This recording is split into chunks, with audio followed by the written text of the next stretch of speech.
Assalamualaikum warahmatullahi wabarakatuh. Selamat pagi dan salam sejahtera untuk kita semua.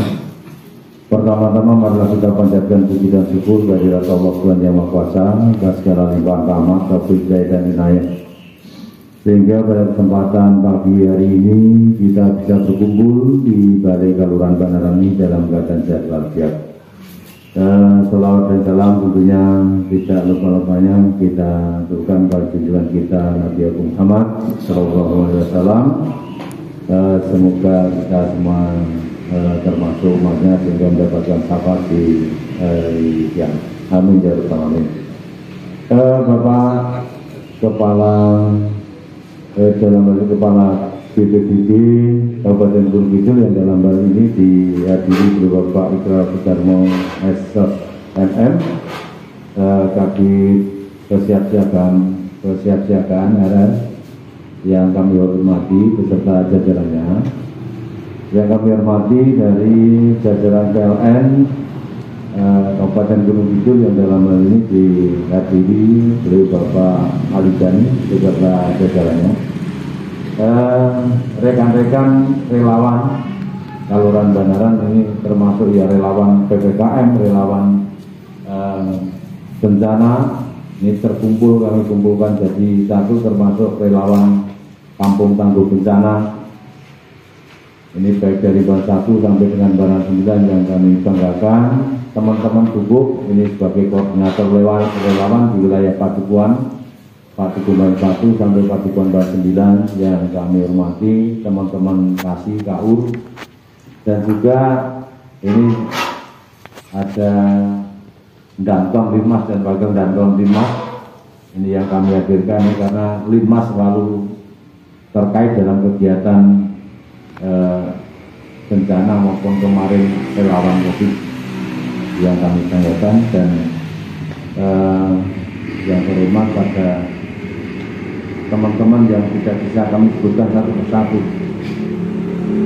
Terkait dengan kegiatan ini, pertama kali kami mengucapkan banyak terima kasih kepada beliau Bapak Kepala Badan Penanggulangan Bencana Daerah Kabupaten Gunung Kidul, yang mana setelah menunjuk Kelurahan Banaran sebagai ajang sosialisasi penanggulangan bencana pada hari ini, dan kami mengucapkan selamat datang baik dari jajaran BPBD, PLN maupun Bapak dan Ibu, baik ini dari Pamong Kalura, termasuk teman-teman tim relawan yang tidak bisa menyebutnya satu-satu, manakala di dalam teman-teman kami menyiapkan tempat pada kegiatan hari ini, terutama kepada Bapak Kepala Bidang Pencegahan Kesiapsiagaan dan RR BPBD Kabupaten Gunung Kidul, terdapat hal yang kurang berkenan, kami mohon maaf yang sebesar-besarnya. Memang kemarin dari jajaran BPBD memberikan komunikasi dan mengirimkan surat lewat PDF dan kami tindak lanjuti. Ini yang kami hadirkan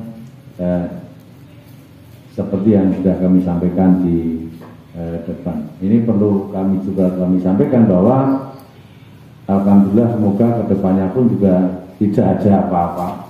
Ini alhamdulillah untuk PPKM yang COVID-19, baik yang di kegiatan di tahun 2020, 2021, termasuk 2019 awal dari COVID, alhamdulillah sampai saat ini pun dari relawan COVID kami juga masih eksis dan juga bekerjasama dengan teman-teman Dukuh, teman-teman Pamong.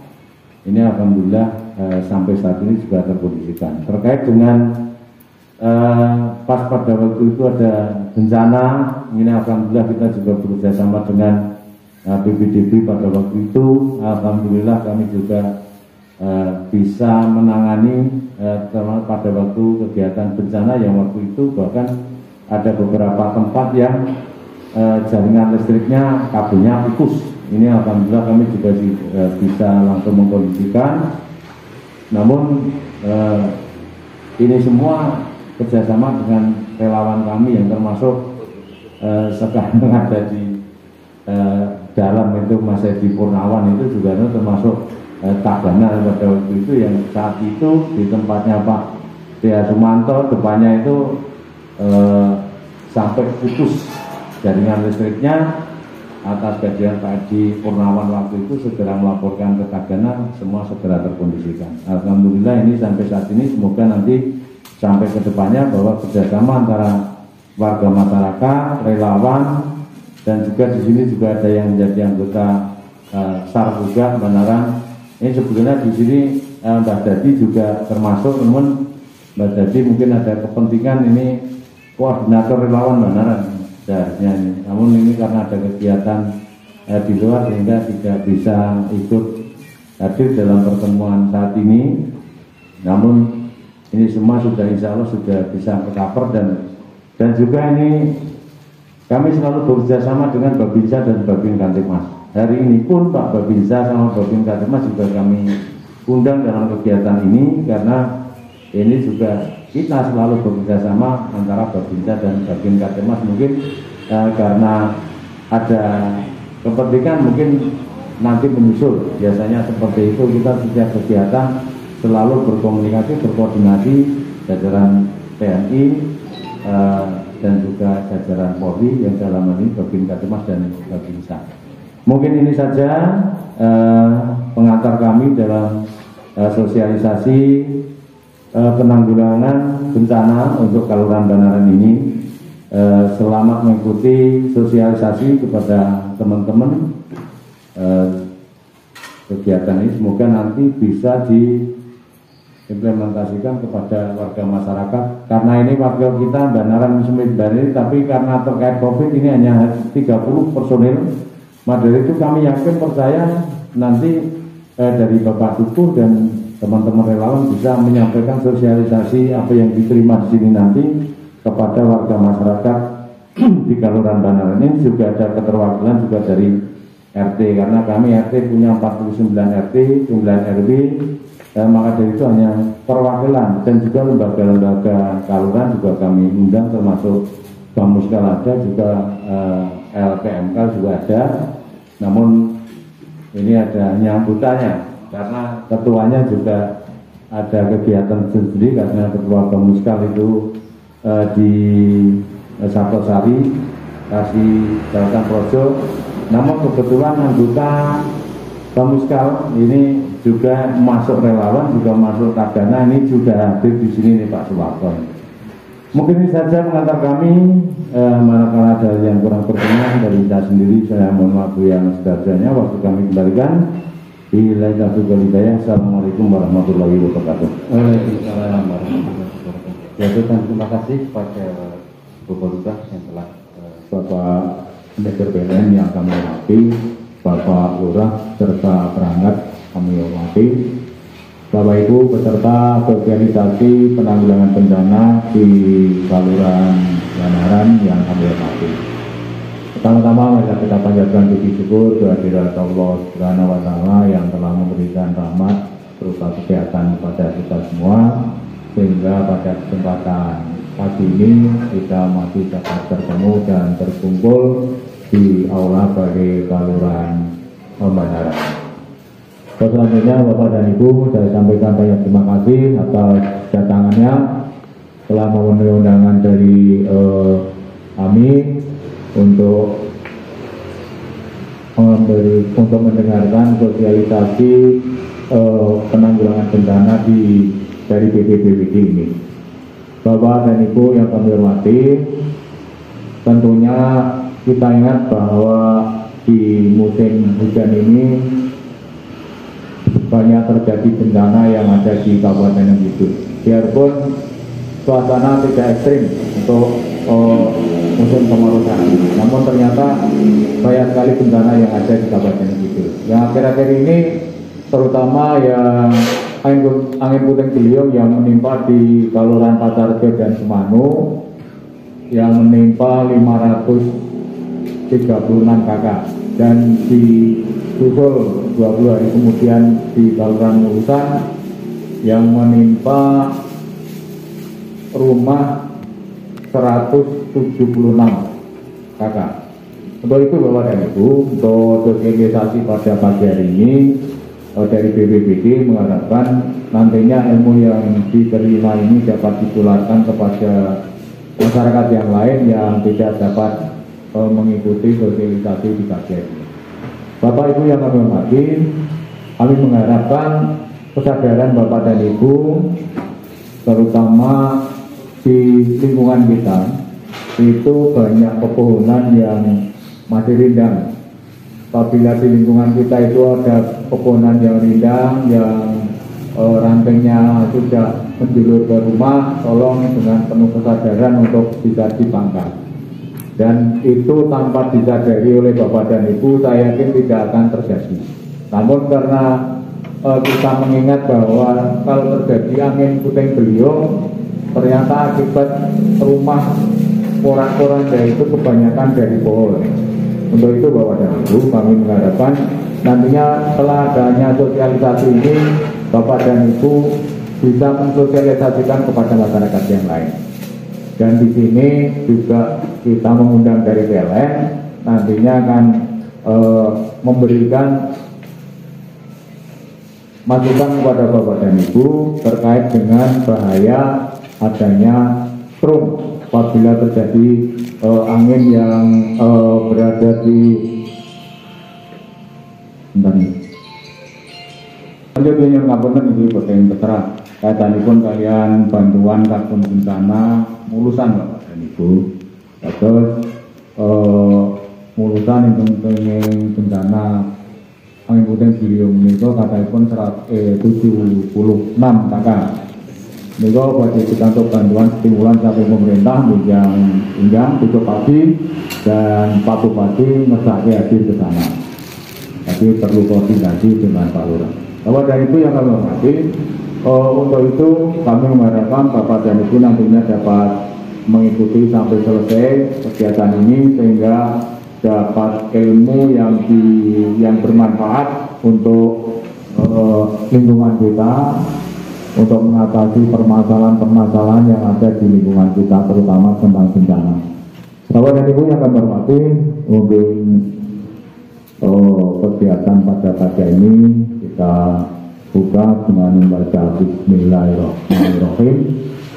Kegiatan ini telah resmi kami buka. Bapak Ibu yang kami hormati, saya kira tidak banyak yang dapat saya sampaikan. Ada berkata yang tidak berkenan kami mohon maaf. Berkata wabillahi taufiq wal hidayah. Assalamualaikum warahmatullahi wabarakatuh. Waalaikumsalam warahmatullahi wabarakatuh. Silakan sekaligus nanti Bapak Ibu bila mana ada pertanyaan sekaligus Bapak Ibu, karena Pak Ali Gani ini sangat sibuk sehingga nanti selesai beliau menyampaikan materi ada acara lain sehingga kita selesaikan. Kalau ada pertanyaan sekalian terus nanti disambung materi. Moga Pak Ali Gani bisa bertanya. Terima kasih Pak. Izin menyampaikan kami dari PLN Wonosari. Assalamualaikum warahmatullahi wabarakatuh. Selamat pagi menjelang siang Bapak Ibu sekalian. Alhamdulillah pada pagi hari ini kita bisa berkumpul di Kelurahan Banaran Klayan. Perkenalkan, nama saya Ali Gani.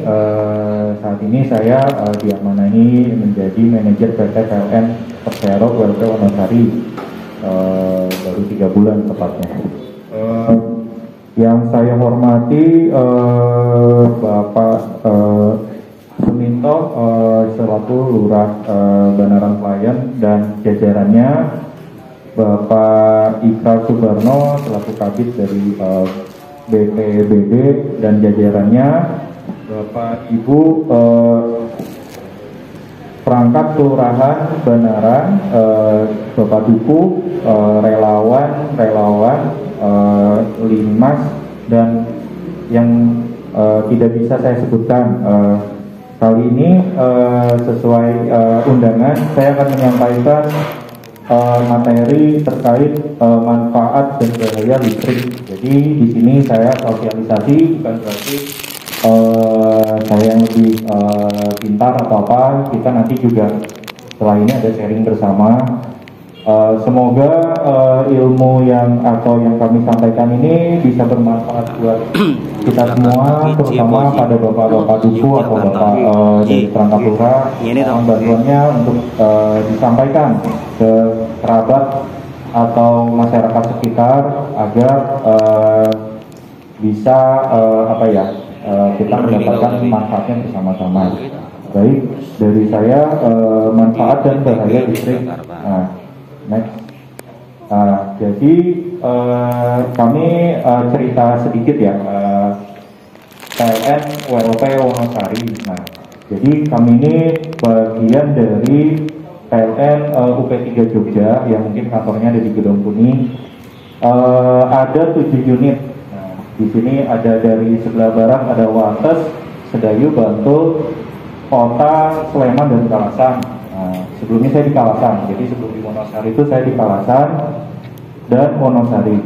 Wonosari ini luas wilayahnya sangat besar ya, hampir untuk provinsi DIY itu 43% luas wilayahnya, sehingga dengan 18 kecamatan yang ada di Gunung Kidul dibutuhkan 1 unit layanan pelanggan dari PLN, yaitu di Wonosari. Ada 144 desa, 14.416 dusun atau kelurahan dengan luas wilayah hampir 1.485 km persegi. Nah, kami ini pelanggan yang kami pegang, yang kami handle dari PLN Wonosari ini per Desember sebenarnya ada 230 ribuan. Kalau per bulan ini ya hampir 233.000 pelanggan. Nah, itu ada yang pasca, ada yang prabayar atau pulsa. Dengan tarif tertinggi paling banyak tentu saja rumah tangga. Dengan aset kami jaringan tegangan kami itu ada 1.500 dan tegangan rendah itu 1.459. Nah, kami saat ini akan menyampaikan terkait apa sih PLN, maksudnya kegiatan usaha kami utama, proses bisnis utamanya. Jadi PLN ini untuk listrik yang bisa kita nikmati pada hari ini, Bapak Ibu semua dinyalakan di rumah untuk berbagai kegiatan, selain penerangan juga bisa menyaksikan televisi atau digunakan untuk ngecas HP atau WiFi dan lain-lain ya, setrika. Itu prosesnya cukup panjang, Pak. Jadi PLN ini memiliki aset yang sangat besar.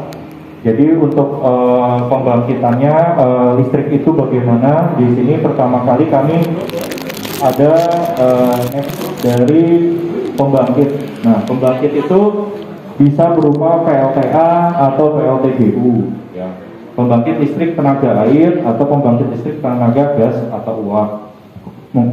Mungkin kalau di sini Bapak Ibu terdekat itu ada di Cilacap atau di Rembang PLTU ya, atau di daerah Semarang Tambak Lorok. Nah, kalau di daerah Jogja itu tidak ada. Tapi saat ini kita banyak juga namanya pembangkit listrik yang EBT.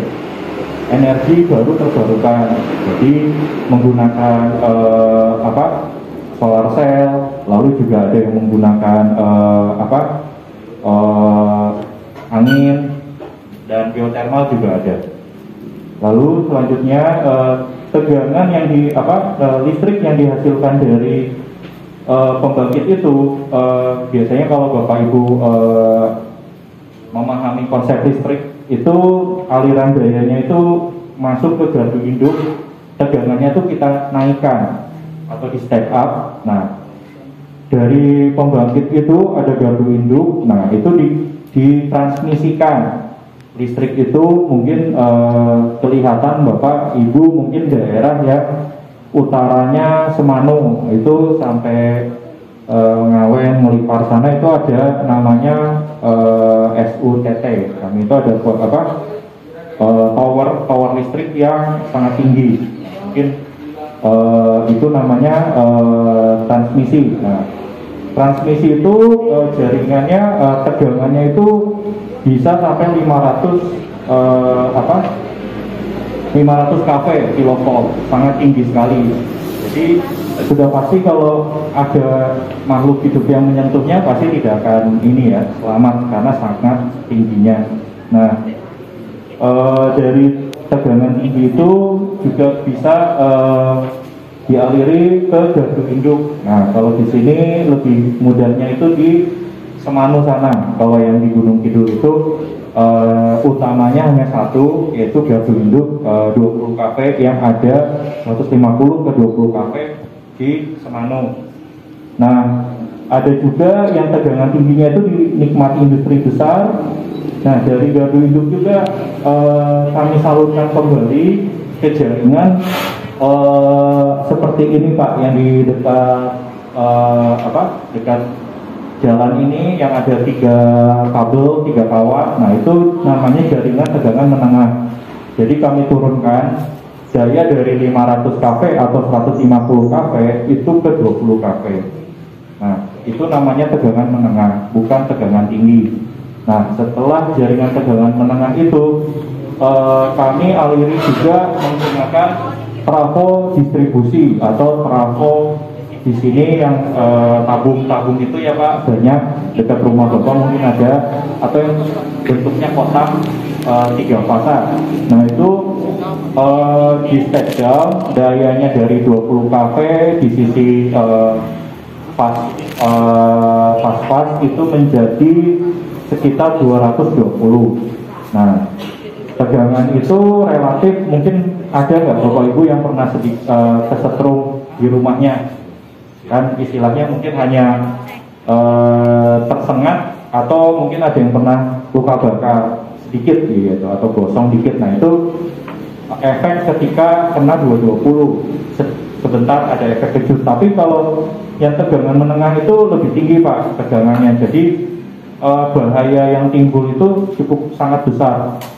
Kami himbau Bapak Ibu untuk bisa berwaspada ya, untuk melihat jaringan kami ini yang banyak di dekat lingkungan kita.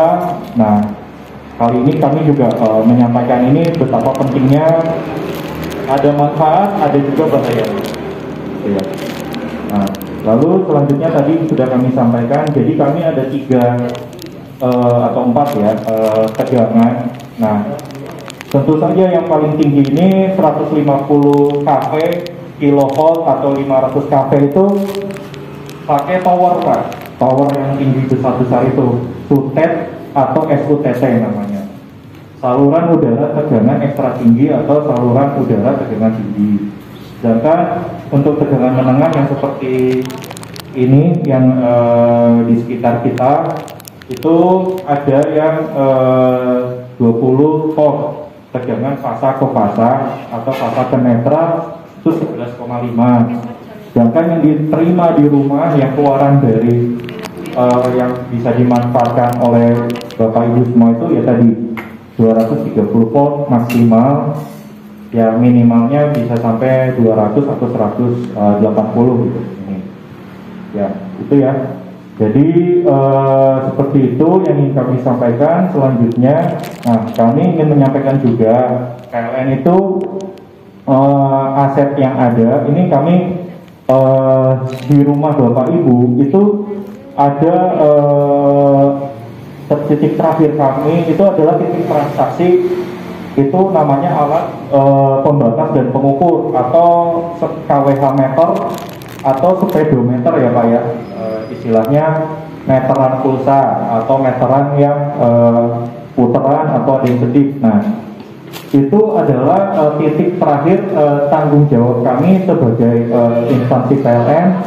Ketika Bapak Ibu semua, saya yakin lah semua ini pelanggan ya Pak ya, di listriknya insya Allah semuanya sudah memiliki, sudah menikmati listrik, membayar atau membeli token. Nah, oke, monggo Pak. Oke, monggo Pak. Ya. Apunten para orang nggih, Pak. Oke, kita lanjut ya Pak. Jadi titik terakhirnya itu dari kabel tegangan rendah yang dari trafo itu ada saluran rumah tangga atau kabel SR namanya, ya menyalur ke rumah-rumah Bapak Ibu semua. Nah ini banyak itu. Nah itu hingga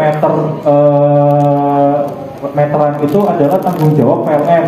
Sedangkan instalasi listrik yang ada di dalam rumah itu tanggung jawab dari pelanggan Pak. Oke.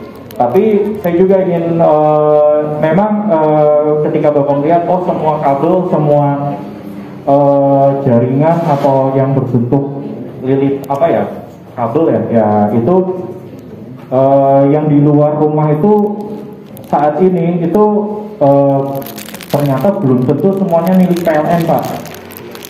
Jadi saat ini banyak juga kabel-kabel itu ternyata adalah kabel fiber optik milik IndiHome atau provider lain lah. Jadi ternyata saat ini selain kabel listrik di luar sana itu juga banyak gitu Pak. Jadi kadang kami juga menerima info pengaduan, ternyata setelah kami cek yang putus itu bukan kabel milik PLN gitu. Karena saat ini ternyata saya rasa Bapak Ibu seiring perkembangan zaman, pandemi bolak-balik, kita sudah lebih peduli, lebih aware ada yang namanya itu internet ya Pak ya, wifi ya. Nah itu sekarang sekolah pun kemarin lebih banyak online, sehingga perkembangan dari internet yang dibutuhkan oleh warga masyarakat itu makin lama makin tinggi gitu. Jadi tentu saja ada instalasinya seperti itu ya. Nah selanjutnya jadi setiap kerusakan di wilayah aset PLN selama bukan diakibatkan oleh kelalaian dari pelanggan, yaitu tentu saja tanggung jawab dari kami, dari PLN. Tadi sudah disampaikan beberapa bulan yang lalu sudah ada kejadian seperti bencana puting beliung di daerah Semanu atau Pacarjo, dan yang terakhir tadi di Murusan. Tentu saja kami dari PLN berkomitmen untuk segera melakukan recovery atau penyalaan dengan cepat agar pelanggan bisa segera menikmati listriknya. Itu udah tanggung jawab kami agar Bapak Ibu semua bisa segera nyala gitu ya. Lalu selanjutnya, nah tadi kami sampaikan titik terakhir kami ini adalah di meteran listrik. Saya yakin semua Bapak Ibu pernah lihat atau berbeda. Nah itu seperti yang itu ya, ada mirip persis. Kalau sekarang mungkin kebanyakan yang pulsa, karena kami jika sekarang lebih banyak pelanggan kami layani oleh meteran pulsa. Nah di sini ada keterangannya, dan kami harap agar dijaga, karena tentu saja itu milik PLN. Maksudnya dijaga itu tidak dimainkan, tidak dilanggar dan lain-lain. Ada segel dan ada pembatasnya, dan itu tentu saja ada tulisan PLN dan hitungannya itu di angka meter Pak. Nah yang biasanya Bapak lihat bergerak itu kayak mungkin di PDAM atau ini itu namanya stand meter. Nah itu yang merupakan pemakaian yang terhitung terukur yang dibayar pelanggan. Jadi dalam satuan hitungannya itu KWH, angkanya itu akan berputar. Next.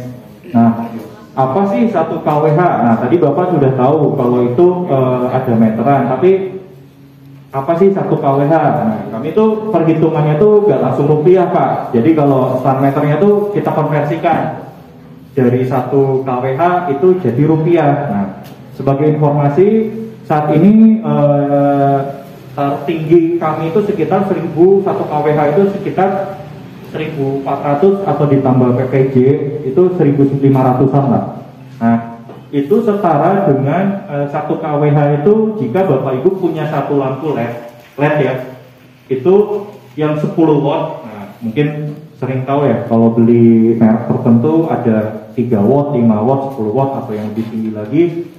Itu jika menyala selama 100 jam atau 8 plus minus 8 hari, yaitu konversi 1 kWh. Atau kalau punya satu kulkas 2 pintu 120 watt, ya jika nyalanya konsisten, tentu saja kan pasti mesin itu enggak selalu wattnya sama. Nah itu setara 1 kWh itu selama 8 jam. Sedangkan mungkin kalau yang 1 pintu itu wattnya lebih kecil ya. Kalau 2 pintu kan atasnya freezer, bawahnya ini tentu saja wattnya lebih besar.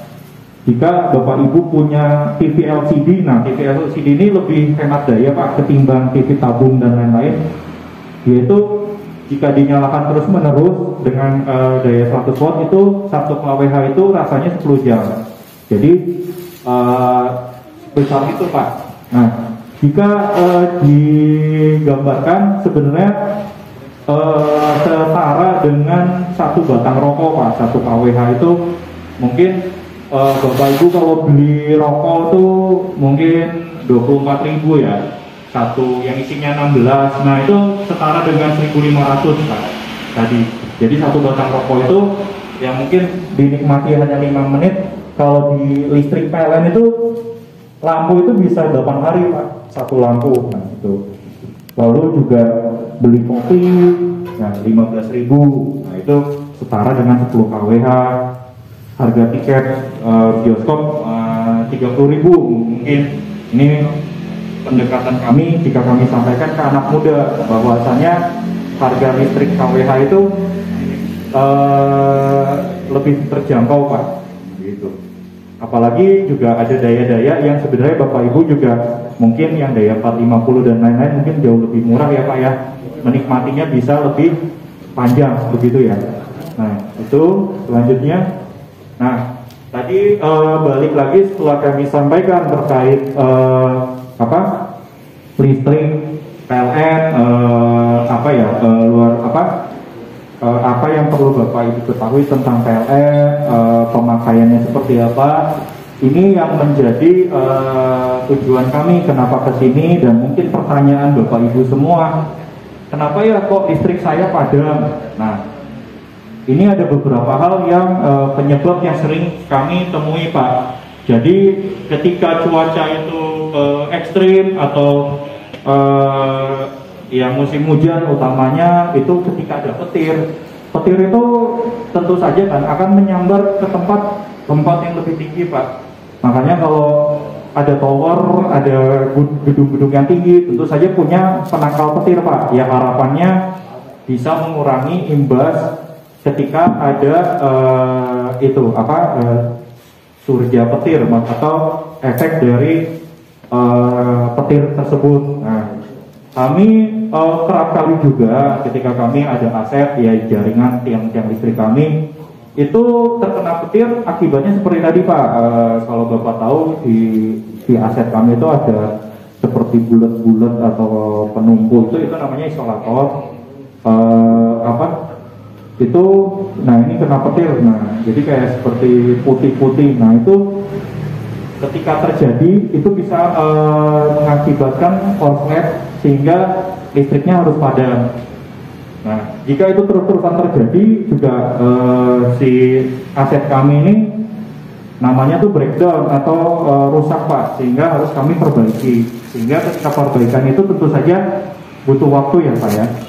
Selanjutnya, nah ini yang kerap kali terjadi dan sangat terlihat mata kita jelas ya Pak. Mungkin tadi juga saya sepanjang perjalanan ke sini juga melihat banyak juga kayak pohon jati dan lain-lain ya. Maksudnya yang sudah berada hampir di atas jaringan kami. Nah itu apabila cuaca ekstrim itu mungkin ketika itu hanya hujan tidak terlalu bermasalah Pak, tapi yang kami menjadi momok kami itu adalah ketika ada angin yang sangat kencang atau puting beliung, itu tentu saja pohon itu bisa tumbang Kak. Yang mungkin pohonnya itu tidak berada di dekat jaring kami, tapi berada di pinggir jalan, seberang jalan itu bisa Pak. Barangkali juga menumbangkan jaringan kami dan mengenai sehingga itu menjadi padam. Nah, makanya memang betul ketika ada bantuannya Bapak Ibu, kita bekerja sama juga di sini dengan alhamdulillah dengan BPBD ya. Ketika ada kejadian, relawan atau warga sekitar pasti ikut membantu mengamankan. Jadi agar dari kami itu bisa segera recovery menyala, Pak. Karena bagaimanapun kalau memang bencana tadi itu kita harus kerja bersama, Pak. Karena memang tadi ada 18 kecamatan, luas wilayahnya tuh hampir 1.400 km persegi. Ya personil kami pun pastinya sangat terbatas, Pak, sangat sedikit bahkan. Sehingga tentu saja kami sangat-sangat butuh partisipasinya Bapak Ibu semua apabila terjadi seperti itu. Ya ini ranting pohon langsung mengenai jaring itu bisa beritahu kami, atau apabila sudah ada yang mendekati jaring itu juga bisa menyampaikan kepada kami, mungkin bisa bersurat untuk bantuan yang mungkin kami Bapak Ibu ada rencana paling sering itu keroyokan labas gotong royong ya Pak ya. Nah itu juga kami bisa membantu mengamankan listriknya agar padam sesaat gitu, agar aman dalam bekerja. Selanjutnya, nah ini juga ranting dahan juga kerap kali digunakan juga ya. Selanjutnya layang-layang, nah ini juga layang-layang jika dia basah, senar layangannya itu bisa menyebabkan korsleting antara jaringan kami. Jadi banyak hal yang harus kami bersihkan, tidak hanya pohon, tapi banyak potensi lainnya. Jadi termasuk layangan, selanjutnya bendera, baliho. Nah, ada orang yang mengerjakan pembangunan, mungkin rumahnya mau ditingkat, tapi terlalu dekat dengan jaring PLN juga, itu hati-hati Pak. Karena kami juga sering mendapati, ya maaf ya, jadi kecelakaan dari masyarakat karena tersengat jaring listrik gitu. Dan itu efeknya luar biasa Pak. Nah, baliho mungkin yang paling sering terjadi di kota ya Pak, itu ketika angin puting beliung itu mengenai baliho sampai ambruk, mengenai jaring kami, dan itu sangat lama untuk recovery-nya, karena kan bentuknya rangka-rangka ya, besi. Sedangkan kalau pohon kan relatif lebih mudah untuk menggunakan alat biasa ya Pak ya. Tapi kalau baliho dan lain-lain itu pengamanannya di tengah kota itu sangat bisa bikin macet dan lain-lain. Selanjutnya, nah jika hal-hal tadi terjadi, ya kami yakinlah Bapak Ibu tahu bahwa kami PLN ini sangat terbuka. Silakan Bapak Ibu menghubungi kami lewat banyak channel Pak, bisa lewat kontak center kami di PLN 123. Selain gangguan juga saya yakin Bapak Ibu pernah pasang baru atau tambah daya atau keluhan lainnya bisa menggunakan ini. Jadi kami bisa lewat website, bisa lewat call center 123, atau lewat kalau di sini Jogja ya, ikutnya 0271. Nah, 0271 123. Selanjutnya juga bisa lewat email, lewat Twitter atau Facebook. Nah, untuk apapun Pak, bantuan misalnya Bapak Ibu ingin pengamanan pohon atau pemberitahuan, atau mungkin ketika sudah padam ada info, silakan kami dibantu Pak. Jadi itu akan mempercepat PLN untuk melakukan recovery gitu Pak. Jadi kadangkala kami tidak dapat, kami ini teknologinya tidak bisa seperti mungkin handphone ya Pak ya, ketika sinyalnya mati bisa langsung diketahui. Sedangkan kami itu butuh informasi Pak. Kalau rumahnya padam, rumah Bapak ya kita hanya tahu ketika Bapak laporan seperti itu ya. Selanjutnya, nah bahaya listrik. Nah, tadi setelah tahu kenapa padam, nah ini yang semoga tidak terjadi untuk Bapak Ibu semua, kerabat semua, dan kita semua. Jadi yang paling sering itu kesetrum karena korsleting atau lalu next. Nah ini tentu saja jika mengerjakannya dekat jaring di atas, tentu saja efek kejutnya itu bisa mengakibatkan terjatuh, luka bakar, atau ya tadi meninggal dunia ya. Tentu saja asetnya juga bisa kebakaran dan ada materi yang rugi. Nah ini contohnya. Nah saya hanya menyadur berita yang ada. Nah ini pekerja bangunan tewas tersengat listrik karena bekerja terlalu dekat dengan jaring kami. Nah ini silakan kalau Bapak Ibu ada rencana seperti ini, karena listrik itu sangat bermanfaat tapi juga bahaya, segera menghubungi kami PLN, terutama yang di Wonosari. Lalu juga ketika bekerja, nah ini tiang telepon yang dekat dengan jaring listrik itu juga silakan kabari kami gitu Pak. Ya kita harapannya tidak terjadi ya Pak ya.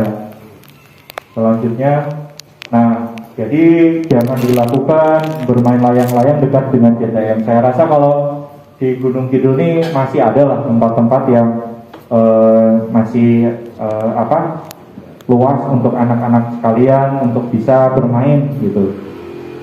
Nah selanjutnya, menanam pohon di bawah atau dekat dengan jaringan kami. Nah itu kami juga mohon bantuannya Bapak Ibu apabila memiliki pohon produktif yang dekat dengan pohon yang menghasilkan dekat dengan jaring kami, untuk merelakan ya Pak ya, maksudnya agar dipotong atau dirabas, atau tidak hanya tadi mendekati dengan atap rumah tapi dengan jaringan kami Pak. Karena sebenarnya listrik itu mungkin kalau hanya ada satu titik yang mendekat tapi yang lainnya aman, ketika terjadi gangguan itu akan menyebabkan cukup luas Pak yang padam. Jadi mungkin rumah Bapak itu aman tapi tetangganya ada yang bersikukuh tidak mau mengamankan. Nah itu bisa jadi ya rumah Bapak juga nanti kedepannya terpengaruh gitu, maksudnya terdampak gitu. Lalu juga memasang umbul-umbul, antena, tiang bendera itu juga jangan terlalu dekat. Nah ini juga jelas jika mengutak-atik meteran kami itu juga jangan dilakukan, kabelnya juga jangan, karena nah ini berdasarkan fatwa MUI nomor 17 tahun 2016 sudah 6 tahun lalu ya, mencuri listrik itu haram. Jadi semoga kita dijauhkan dari perilaku yang seperti itu.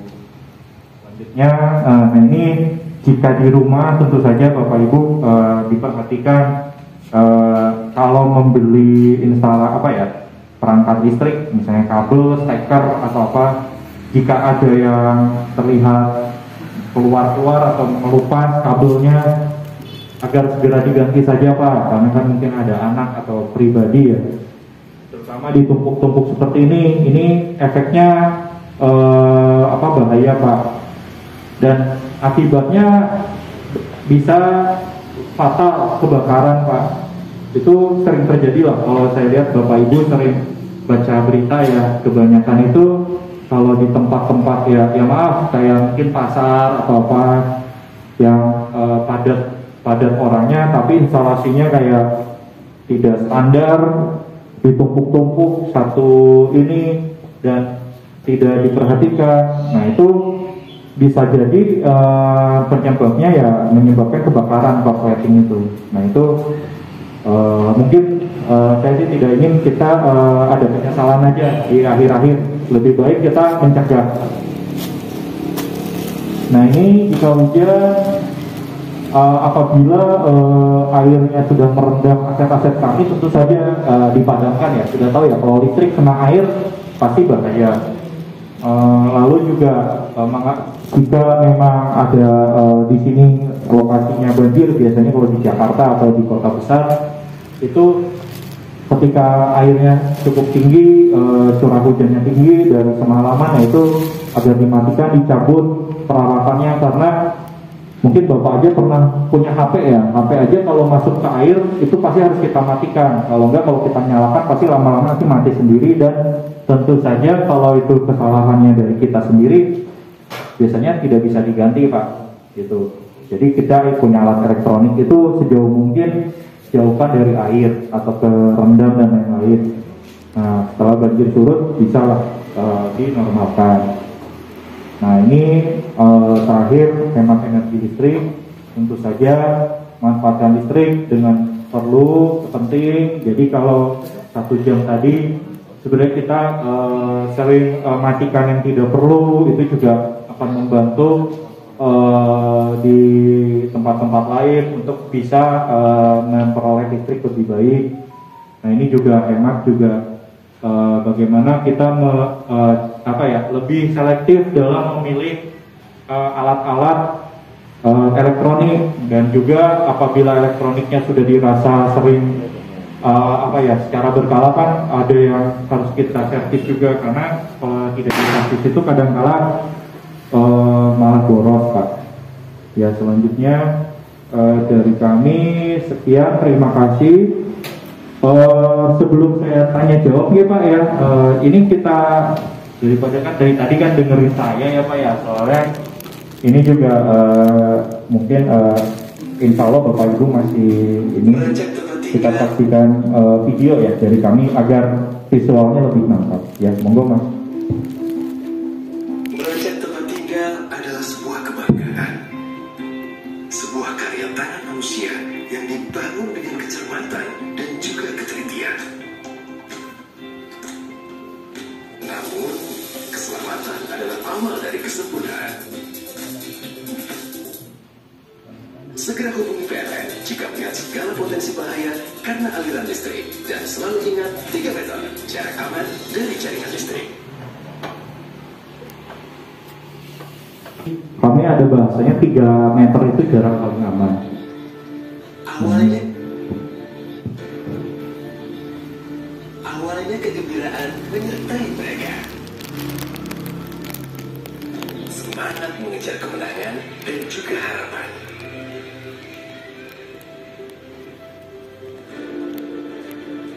Namun bahaya selalu ada dimanapun kita berada. Segera hubungi PLN jika melihat segala hal yang mengganggu jaringan listrik, dan selalu ingat 3 meter jarak aman dari jaringan listrik.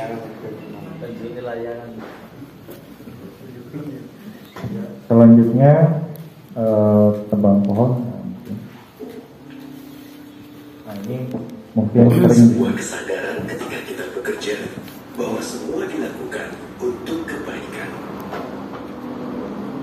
Virus Namun kebaikan yang dilakukan tidak ada artinya tanpa kehati-hatian.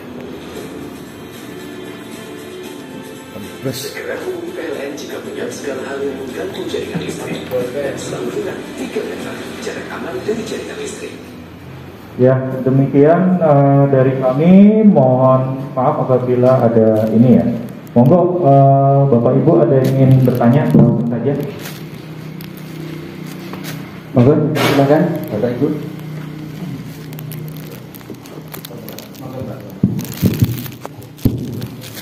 Terima kasih kepada jajaran dari PLN yang telah memberikan sosialisasi terkait dengan listrikan. Ini yang pertama yang ingin kami sampaikan, ini di wilayah Bakaran 9 ini ada tiang yang hampir roboh. Ya, sampai saat ini belum dibenahi itu. Ini sudah beberapa kali kami sampaikan ke PLN, namun karena mungkin hanya lewat HP apa ya, WA, ini sampai saat ini belum terrealisasi. Ini ada tiang yang memang hampir roboh. Ini ada tiga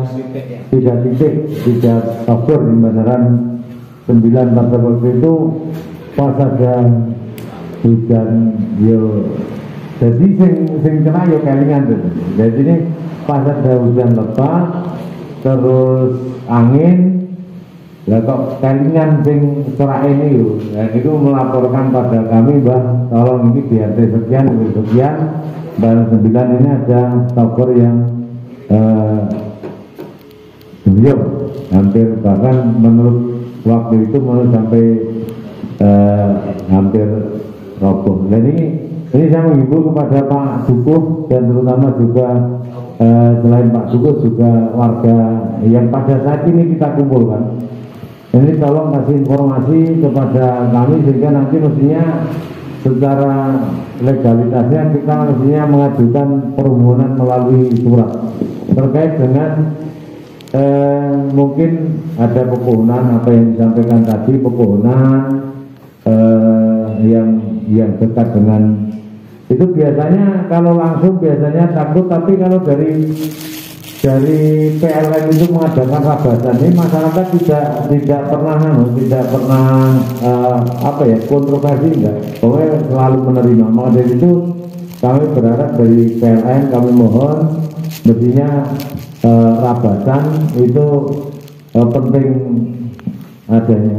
Maka dari itu kami berharap dari PLN mungkin secara rutinitas atau beberapa bulan sekali, karena di sini sebenarnya kami juga sudah menyampaikan seperti yang disampaikan tadi dari Bapak Kabid tadi. Kami punya grup WA RT, punya grup WA Limas, punya grup WA relawan. Manakala ada angin kencang itu kami sudah menyampaikan pada juga Pamong, grup Pamong. Sing cerak omah, wit-witan cerak omah minimal ataupun dekat listrik, ini tolong disampaikan kepada yang punya untuk ditebang. Tapi ada yang eneng jenenge wong desa, anak ora tatak ora sama duit. Dan seperti itu juga ada yang menjawab sama saya itu seperti itu ada. Ya udah, padahal buahnya pepohonan sing benar-benar dekat pemukiman tertuju. Ya itu ora tatak.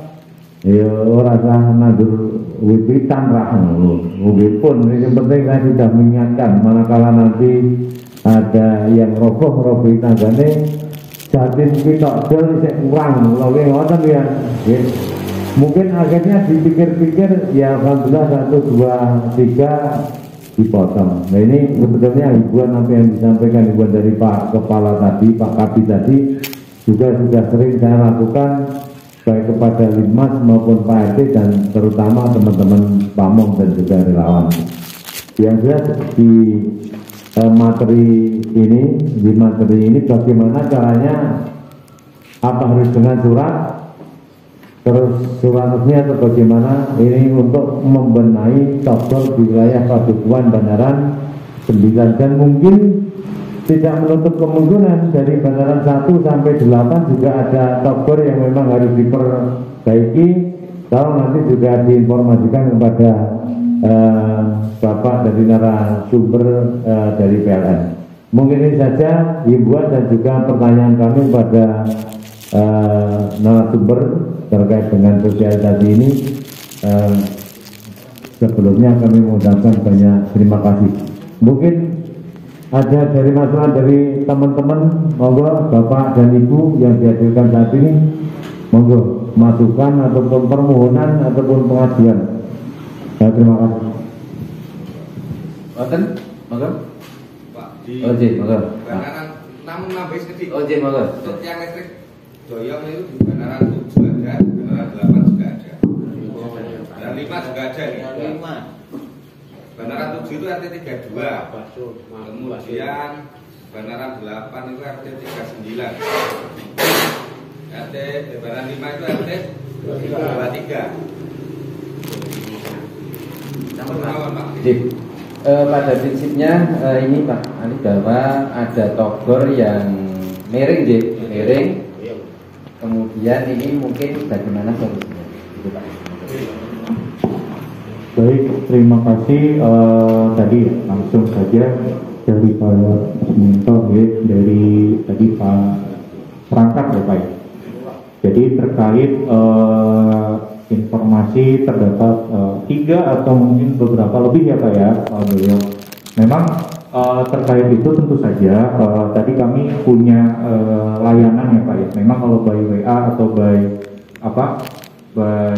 lewat WA atau lewat informasi ke siapa itu mungkin bisa lewat itu Pak, atau mungkin jika sudah bersurat itu lebih baik Pak. Tapi nanti saya di sini bawa tim saya dari Mas Pedi ya Pak.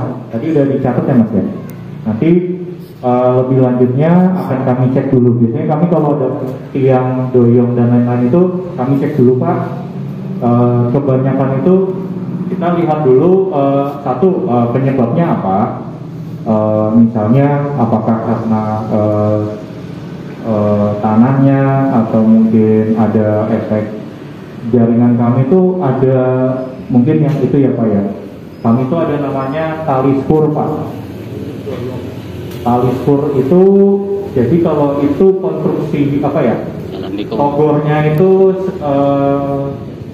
jalannya itu tidak lurus atau belokan ya, terutama belokannya 90 derajat ya Pak ya, maksudnya sampai siku itu tentu saja kami punya tambahan namanya tali pengaman kami, atau bahkan ada namanya tiang overhead kami, ada yang pakai tiang. Nah jadi kami harus cek dulu ketika kami ke lokasi itu apakah karena kontur tanah atau karena mungkin sebelumnya malah tertabrak mobil, atau karena dipotong atau putus atau korosi ya Pak ya kawat itu, sehingga mengakibatkan alat yang harusnya menarik lebih lurus itu menjadi doyong. Nah itu kami cek dulu Pak, jadi tidak bisa langsung kami tindak lanjuti. Nah ketika kami cek itu nanti juga kita lihat dulu prioritasnya seperti apa Pak. Tentu saja kami akan jika memang sangat segera ya, maksudnya itu sudah terlihat sangat parah dan lain-lain, tentu saja akan kami segerakan. Tapi jika itu mungkin prioritasnya adalah keberapa, biasanya akan kami gabungkan dengan pekerjaan lainnya Pak, karena kami ini harus melihat juga kan itu apakah butuh padam atau tidak ketika kami mengamankan tiang. Jadi tentu saja jika itu kami padamkan, tentu saja kan dampaknya kan banyak ya. Kami biasanya tambahi dengan pekerjaan lain Pak, agar pemeliharaan itu, mungkin Bapak Ibu pernah merasa kok siang-siang listriknya mati ya Pak ya. Nah mungkin kalau daerah sini bukan selatan sini itu kami kemarin sebelum puasa ya Mas, sebelum puasa kami itu melakukan pemeliharaan di daerah itu Tahura ya. Mungkin kalau Bapak Ibu pernah lewat Tahura itu kok banyak pohon yang ranting-ranting. Nah itu salah satunya ketika kami memadamkan itu kami harus yakin personilnya banyak, karena kami harus memadamkan itu tidak lebih ada standarnya Pak, tidak sampai harus 10 jam, 5 jam. Nah kita usahakan cepat. Jadi itu pun akan berpengaruh juga ketika nanti Bapak Ibu tadi menjawab pertanyaan yang kedua, ketika oh ini kenapa sih nggak dirabasi atau apa ya. Tadi kami juga punya keterbatasan dari sisi personil. Untuk seperti Tahura itu kami membantu, tapi lebih banyak sekali itu yang dari pihak Wanagama, Tahura, terus dari pihak SDM ya Mas ya, kemarin itu ya, yang relawan ya, relawan juga itu sangat banyak, sehingga untuk melakukan pemotongan yang batangnya besar-besar ya, nggak bisa pakai harus kami naikkan pakai itu juga ini butuh waktu dan ini effort yang besar, usaha yang besar. Tapi pada dasarnya tadi monggo setelah ini atau ada info nanti lewat Bapak bisa ya Pak ya tadi ya, nomor Mas Teddy ya, nanti sampaikan aja Mas ya, yang doyong tadi. Nah nanti kalau terkait rabas-rabas, ya kami juga dikabari Pak yang mana dan lain-lain. Karena kami harus memastikan itu apakah urgent sekali atau enggak, karena banyak sekali sebenarnya yang sudah sangat mendekatkan. Tapi untuk kami tetap saja karena sudah kami sampaikan keselamatan masyarakat itu penting, ya tentu saja akan kami upayakan tidak lanjuti Pak. Itu ya Pak. Yes. Monggo, apa ada pertanyaan lagi Pak? Monggo, masih Bang. Ada? Jadi menambah informasi, bahwasanya memang kita pun kalau terjadi bencana khususnya berhubungan dengan jaringan listrik pasti langsung berkoordinasi dengan PLN. Kemarin termasuk yang di Wanagama itu juga itu kita koordinasi dengan PLN.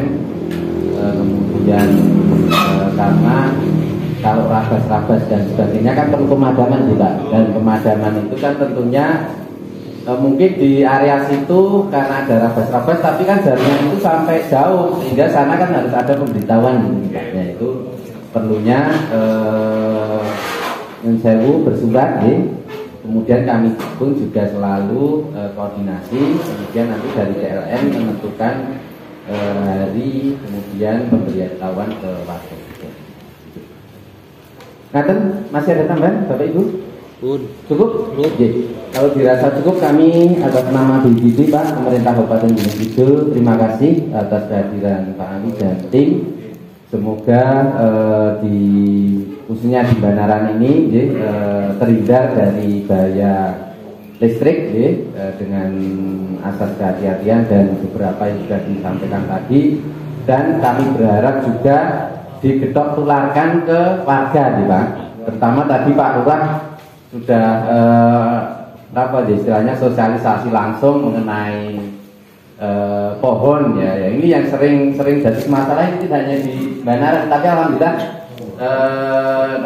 Banaran baik ya, artinya dalam pendekatannya ini banyak kami pasti sosialisasi lah. Pripun memang dekat pohon, sementara pohon itu bukan milik rumah yang bisa terkena itu tadi.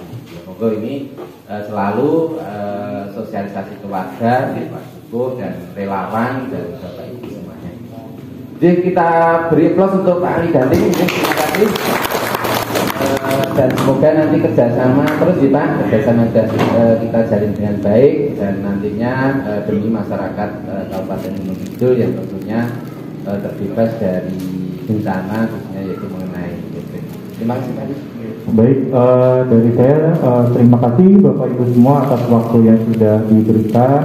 Mohon maaf apabila ada kesalahan dan kekurangan. Tadi ya, insya Allah Pak, tadi ya ada keluhan akan kami tampung dan kami segera cek ya. Mohon izin juga Pak, saat ini nanti saya sebenarnya siang itu ada giat di Gedung Kuning, jadi mohon maaf tidak bisa mengikuti sampai selesai. Sekian dari saya, wabillahi taufiq wal hidayah, wassalamualaikum warahmatullahi wabarakatuh. Untuk materi selanjutnya ini dari Pak Kasih Kesiapsiagaan, monggo kita aturkan kepada Pak Suharyanto SH.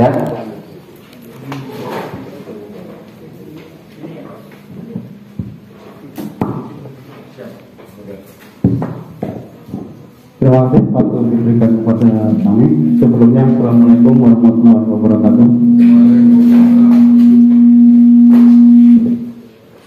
Oke, pertama-tama mari kita panjatkan puji syukur dari Allah Subhanahu Yang Maha Esa, karena pada kesempatan yang hari ini kita masih diberi kesehatan, keselamatan untuk berkumpul di Aula Kelurahan Banaran dalam rangka sosialisasi penanggulangan bencana dari Badan Penanggulangan Bencana Daerah Kabupaten Gunung Kidul. Yang kami hormati Bapak Kepala Kelurahan Banaran, beserta perangkat desa, juga seluruh peserta sosialisasi penanggulangan bencana yang kami hormati. Sebelumnya kami perkenalkan dulu, saya Suharyanto. Kebetulan saya Badan Penanggulangan Bencana baru Januari kemarin, sehingga ini merupakan satu pengalaman pertama saya berdiri di hadapan bapak-bapak semua untuk menyampaikan sebuah materi tentang kebencanaan.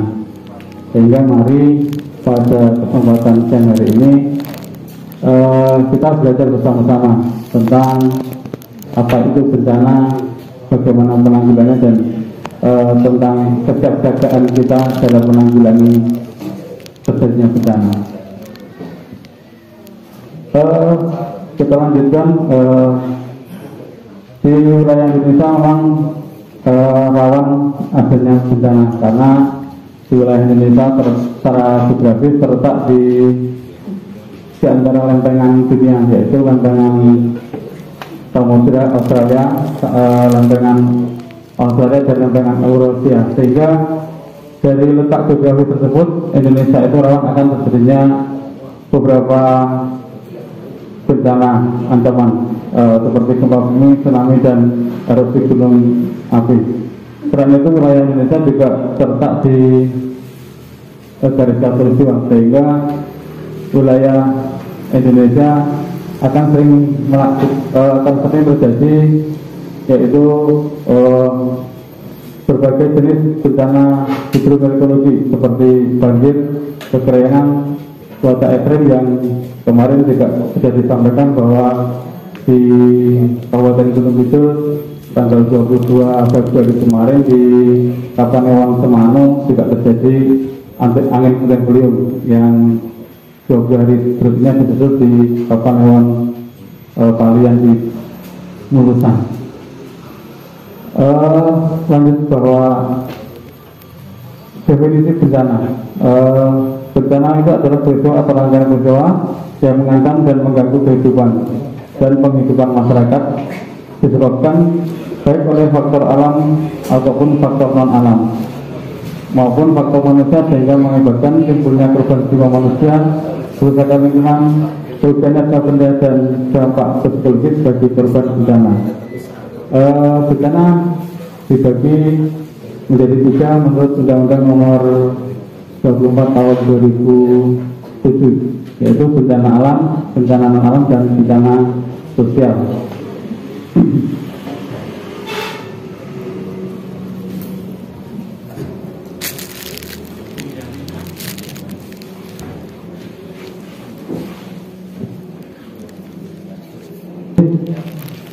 Kita lanjutkan karakteristik rawan bencana Kabupaten Gunung Kidul. Karena tadi kita sudah sampaikan bahwa wilayah Indonesia terletak dekat pertemuan lempeng tektonik aktif, yaitu Eurasia dan Australia sebelah selatan Pulau Jawa, sehingga patahan sesar otak di sebelah barat dan utara sesar-sesar tersebut di kawasan Kars berisiko terhadap bencana gempa bumi. Di kawasan Oyo dan Grifin berisiko terhadap bencana banjir. Kawasan perbukitan Batu Agung Sina Utara berisiko terhadap bencana tanah longsor yang sering terjadi. Kemarin sering hujan karena intensitas hujan yang agak tinggi di wilayah Desa itu kerap terjadi bencana longsor yang terakhir di Delok mengakibatkan satu rumah 30% itu kena longsoran tanah. Selanjutnya kawasan perbukitan Gunung Seribu berisiko terhadap bencana kekeringan. Mungkin tidak asing bagi kita bahwa di wilayah Gunung Kidul sebelum 2 tahun 3 tahun yang lalu mesti sering terjadi bencana kekeringan di wilayah selatan. Namun alhamdulillah untuk tahun ini yang biasanya kita dari BPBD itu mengirimkan air bersih ke wilayah sana, untuk tahun ini alhamdulillah berkurang banyak karena mungkin di PDAM-nya yang sudah bagus sedikit. Selanjutnya kawasan pesisir berisiko terhadap bencana tsunami dan gelombang pasang. Kawasan pemukiman, kehutanan, pertanian berisiko terhadap bencana kebakaran. Cuaca ekstrim berpotensi memunculkan angin puting beliung dan dampak kerusakan. Ya, seperti yang tadi sudah kita sampaikan bahwa angin puting beliung kemarin di Semarang dan di Mulutan. Selanjutnya untuk penanggulangan bencana, sebenarnya penanggulangan bencana memang tidak hanya bisa diserahkan ke pemerintahan saja, sehingga karena mungkin kalau dari satu wilayah itu mengalami bencana yang lebih dari 1, 2, 3, sehingga mungkin kami dari dulu ini juga akan kewalahan untuk menanganinya. Makanya setiap ada bencana yang terjadi di wilayah Kabupaten Gunung Kidul, kita di BPBD punya mitra kerja baik dari swasta maupun dari masyarakat. Contohnya ada kabinnya relawan, di tempat kita ada PRT, Pemrak di tempat juga ada pusdalog yang sewaktu-waktu menyampaikan akan adanya peringatan dini bencana apapun. Lanjut, ini kewajiban masyarakat untuk menghadapi bencana. Pertama, menjaga kehidupan sosial masyarakat yang harmonis, memelihara keseimbangan, keselarasan dan kelestarian fungsi lingkungan. Kedua, melakukan kegiatan penanggulangan bencana baik pada tahapan pra bencana, saat tanggap darurat maupun pasca bencana. Nah, untuk yang kedua ini maka akan sering kita sudah melaksanakan yang sekarang ini secara penanggulangan bencana. Juga nanti dari kita juga akan pelaksanaan adanya saluran tangguh bencana yang mungkin juga ada di sekolah seperti satuan pendidikan aman bencana, sehingga dalam penanggulangan bencana nanti akan mengetahui tentang tahapan pra bencana, tanggap bencana darurat maupun pasca bencana. Selanjutnya merupakan informasi yang memberikan informasi yang benar tentang penanggulangan bencana. Nah, ini peran dunia usaha dan lembaga masyarakatan dalam penanggulangan bencana. Lembaga usaha dan lembaga masyarakatan mendapat kesempatan dan penyelenggaraan penanggulangan bencana baik secara tersendiri maupun secara bersama dengan lain. Di BPBD juga kita sudah sampaikan tadi bahwa ada kerjasama antara kita BPBD dan relawan-relawan yang lain, seperti kemarin di Mulutan itu kegiatan kami juga dibantu oleh relawan dari berbagai wilayah, tidak hanya dari wilayah Gunung Kidul tapi juga ada dari wilayah yang lain, karena kita sudah merupakan sudah mempunyai forum forum penguatan bencana, forum pengurangan risiko bencana, sehingga setiap ada bencana di wilayah manapun pasti forum tersebut akan memberikan informasi kepada semua anggotanya. Jadi peran lembaga usaha dan kemasyarakatan adalah membantu menyediakan sarana dan pelayanan untuk melengkapi kegiatan penanggulangan bencana yang dilaksanakan oleh masyarakat maupun pemerintah daerah. Lembaga usaha harus mengedepankan prinsip kemanusiaan di dalam penanggulangan bencana dan pengkoordinasian dengan pemerintah daerah.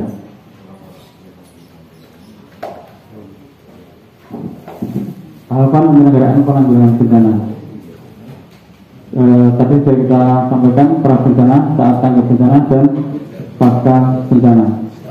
Saat pra bencana yaitu situasi tidak terjadi bencana, situasi terdapat potensi terjadinya bencana.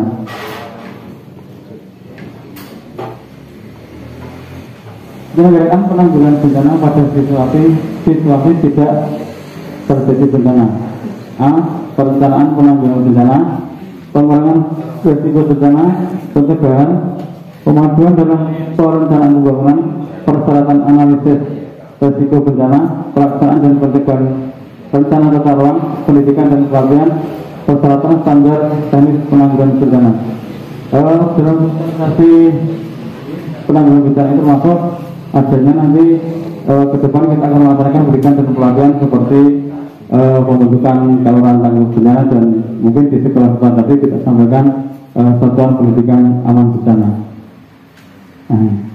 Dalam undang-undang nomor 24 tahun 2007 tentang kebencanaan, kesiapsiagaan dilakukan untuk memastikan upaya yang tepat dalam menghadapi kejadian bencana. Kesiapsiagaan sebagaimana dimaksud dilakukan melalui penyusunan dan uji coba rencana penanggulangan kedaruratan bencana. B. Pengorganisasian, pemasangan, dan pengujian sistem peringatan dini. C. Penyediaan dan penyiapan barang pasokan pemenuhan kebutuhan dasar. D. Pengorganisasian, penyuluhan pelatihan, dan gaji tentang mekanisme tanggap darurat. E. Penyiapan lokasi evakuasi. F. Penyusunan data akurat informasi dan pemutahiran prosedur tetap tanggap darurat bencana dan penyediaan penyiapan bahan-barang peralatan untuk pemulihan prasarana dan sarana.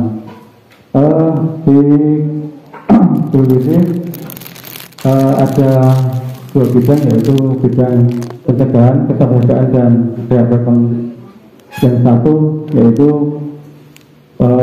bidang darurat logistik, sehingga dalam setiap terjadi bencana untuk semua logistik yang ada masih kita sediakan, baik dari pemerintah kabupaten Gunung maupun dari pusat. Lanjut, arti kesiapsiagaan: mampu mengenali ancaman dan memprediksi sebelum terjadinya bencana, mampu mencegah bencana jika mungkin, jika tidak mampu mengurangi dampaknya, jika terjadi bencana mampu menanggulangi secara efektif, dan setelah bencana terjadi mampu pulih kembali.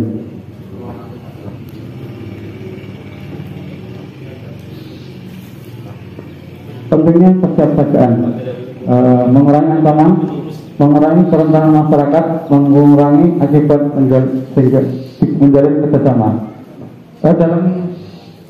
Di dalam bencana, apabila telah terjadi bencana, maka untuk mengurangi traumatik dari korban bencana itu, sebenarnya kita juga sudah pernah menjalin hubungan dengan istilahnya dari PMI untuk melaksanakan kegiatan pengurangan traumatik bencana. Peringatan dini: penyampaian informasi yang tepat waktu dan efektif melalui kelembagaan yang jelas, sehingga memungkinkan setiap individu yang terancam bahaya dapat mengambil langkah untuk menghindari atau mengurangi risiko dan mempersiapkan diri untuk membangun upaya tanggap darurat yang efektif. Mekanisme respon: menyiapkan posko, sehingga kalau akan terjadinya bencana, dari tim reaksi cepat ini langsung membuat posko seperti yang kemarin di Kelurahan Pacarjo. Terjadi puting beliung pagi hari jam 8, kita dari tim TRC BPBD jam 10 itu sudah menyiapkan posko di sana. Setelah itu kita membuat dapur umum, karena memang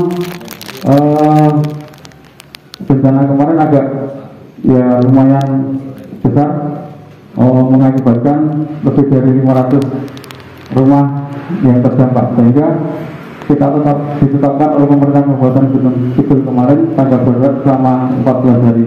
Namun alhamdulillah setelah 10 hari itu sudah dicabut, karena memang dari tim reaksi cepat kita itu secara bersama-sama dengan tim relawan dari berbagai pihak membantu untuk menyelesaikan infrastruktur yang ada di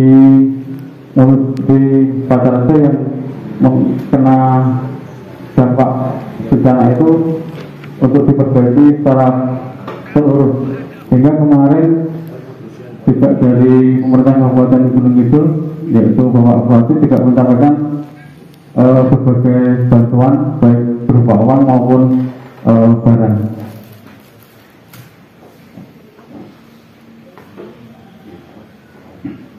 Dalam kegiatan sosialisasi penanggulangan bencana nanti akan dilanjutkan seperti Kaltara, Destana maupun SKAB itu akan melaksanakan kegiatan gladi atau simulasi, yaitu untuk menguji tingkat kesiapsiagaan perlu dilakukan uji lapangan berupa gladi atau simulasi, sehingga dengan adanya gladi atau simulasi masyarakat umum di wilayah tertentu yang rawan dengan bencana tersebut akan dengan siap siaga dapat menghadapi, mengurangi resiko bencana yang mungkin terjadi, entah itu bencana gempa, entah angin puting maupun banjir. Jadi ada simulasi yang harus dilakukan secara berkala agar masyarakat dapat menghadapi diri. Untuk itu kita di BPBD juga akan sering melakukan monitoring dan evaluasi terhadap khususnya saluran-saluran yang sudah menjadi saluran tangguh bencana. Sampai sekarang kita di pemerintah Kabupaten Gunung Kidul sudah membentuk 58 saluran desa tangguh bencana. Mungkin nanti kalau bisa kita di desa benar untuk diajukan ke saluran tangguh bencana, sehingga nanti akan bisa mengetahui secara detail bagaimana cara menghadapi adanya bencana.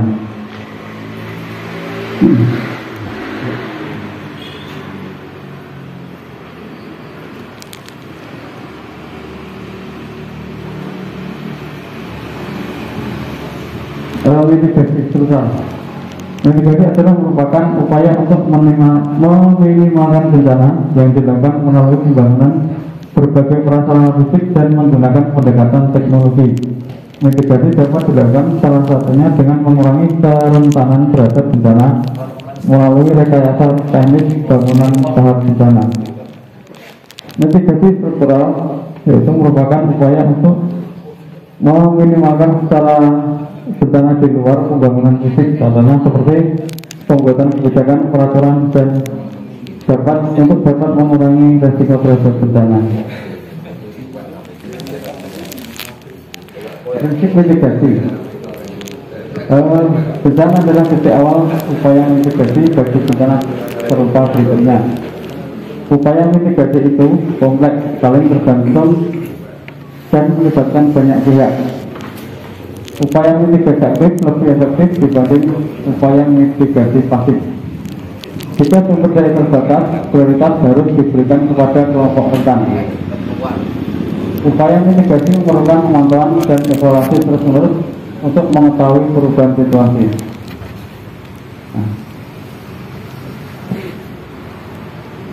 Strategi mitigasi. Mitigasi harus diintegrasikan dalam program pembangunan yang lebih besar. Pemilihan upaya mitigasi harus didasarkan atas biaya dan manfaat. Agar dapat diterima masyarakat, mitigasi harus menunjukkan hasil yang segera tampak. Upaya mitigasi harus dimulai dari yang mudah dilaksanakan segera setelah bencana. Mitigasi dilakukan dengan cara meningkatkan kemampuan lokal dalam manajemen dan perencanaan.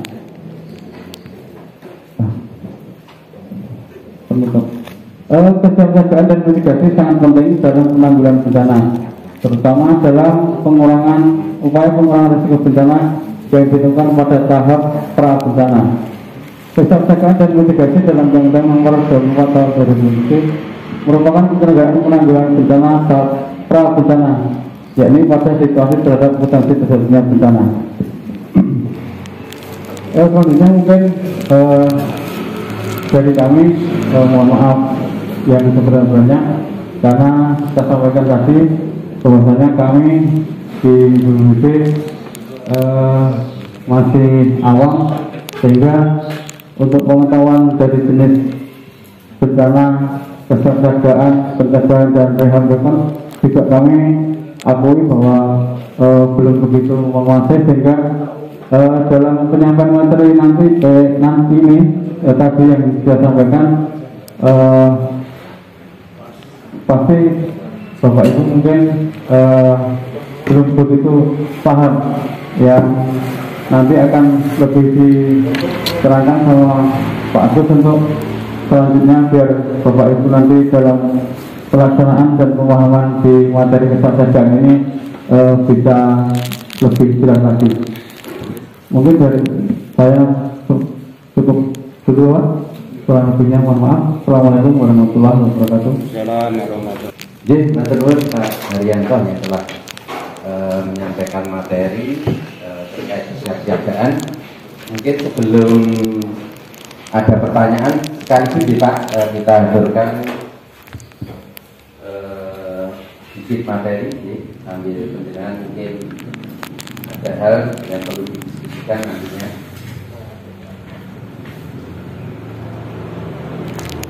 Beberapa kali terjadi, seperti tadi sudah disampaikan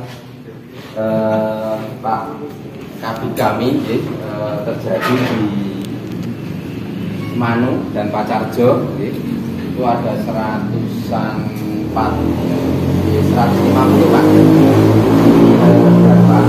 sana. Kemudian selang seminggu itu disusul ke Mulusan. Mulusan itu masuk Parian. Parian di Parian. Oh, di Parian, di Mulusan Parian. Mengapa perlu menjadi perhatian Pak? Memang karena saat ini masih musim pancaroba juga. Seperti kemarin memiliki Jawa terus betul Pak? Udah. Yang dari Senin sampai Selasa di kantor sampai pagi-pagi sudah. Nah, ini memang kita masuk pancaroba dari musim apa nih? Penghujan ke kemarau. Nah, ini perlu juga diwaspadai, baik itu pancaroba dari penghujan ke kemarau maupun kemarau ke penghujan Pak. Itu waspada, saya perlu. Jadi ini letak wilayah kita, ini mengapa ada dua musim itu. Kejadian bencananya potensi hujan lebat dalam waktu singkat. Ngaten iki ngerti-ngerti mungkin terus mendung terus. Yang mana kalau seperti itu biasanya juga diikuti dengan angin kencang atau puting beliung. Kalau mungkin apa hujan biasa ya tidak deras mungkin, bukan apa nih Pak. Tapi kalau hujannya sudah deras, kemudian diikuti angin, nah, tentunya kan akan membahayakan. Apalagi nyun sewu saat ini musim ataupun kita bulan Ramadan, kemudian kalau sore informasi dari Bapak Lurah yang tadi bahwa kita ada kuliner luar biasa di Manaran ini, sehingga menyiapkan untuk berbuka puasa tentunya bagi masyarakat di sini. Ya. Tentunya kan hal tersebut itu kan kita perlu waspada kalau terjadi hujan dan angin tuh Pak. Kalau ngeten iki kinten-kinten nyuwun sewu terjadi angin dan hujan kibur Pak. Jadi, makanya kan perlu kesiapsiagaan. Tentunya saya yakin Pak Lurah beserta Bapak Ibu punya skenario, kira-kira mulai udan di angin pripun pasti sudah ada skenarionya, itu perlu kewaspadaan. Nah, ini situasi ya kalau sore seperti itu, menyenangkan, artinya menjelang berbuka puasa, ngabuburit, kemudian belanja makanan sesuai kesukaannya, tapi ada saat-saat ini mesti waspada dengan adanya angin. Tanda-tanda udara terasa panas atau gerah, kita saat ini ku tasih mboten Pak. Suasana udara misalnya tenggelam, nopo penjenengan di kantor atau di manapun ngeten niku ya biasa-biasa saja, nopo ngeten iki termasuk panas Pak. Seperti rasa ya. Kemudian ada awan mulus, awan putih berlapis-lapis. Terus kalau wis mendung peteng, kemudian nopo itu tadi, mendung peteng, kemudian ada angin, mesti waspada. Wah ini bisa nanti kita terkena angin. Tentunya kalau seperti itu, ini tetap jualan apa seperti Pak Lurah? Misalnya kondisi selama ini ya alhamdulillah belum nanti rampung belum. Ya alhamdulillah kita semua seperti itu. Alhamdulillah. tentunya juga berkah bulan Ramadan ini belum artinya itu masih kondusif seperti itu.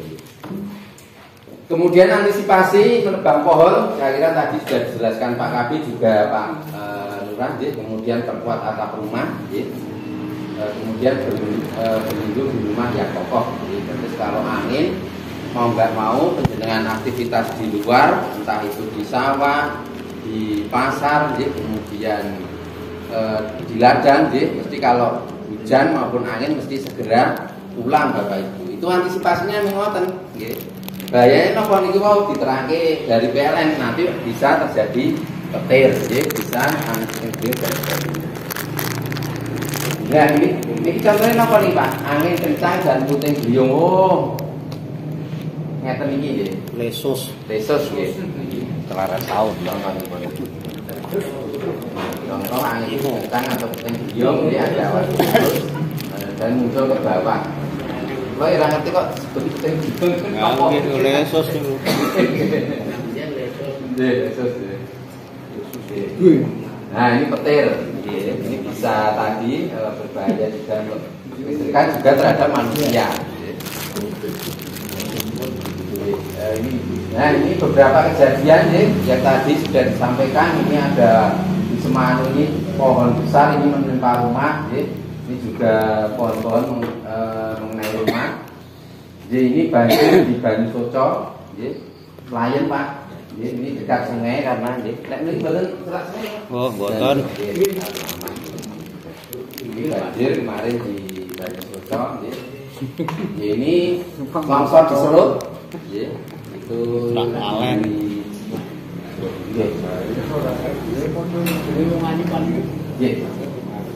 ini sudah disampaikan dari PLN tadi,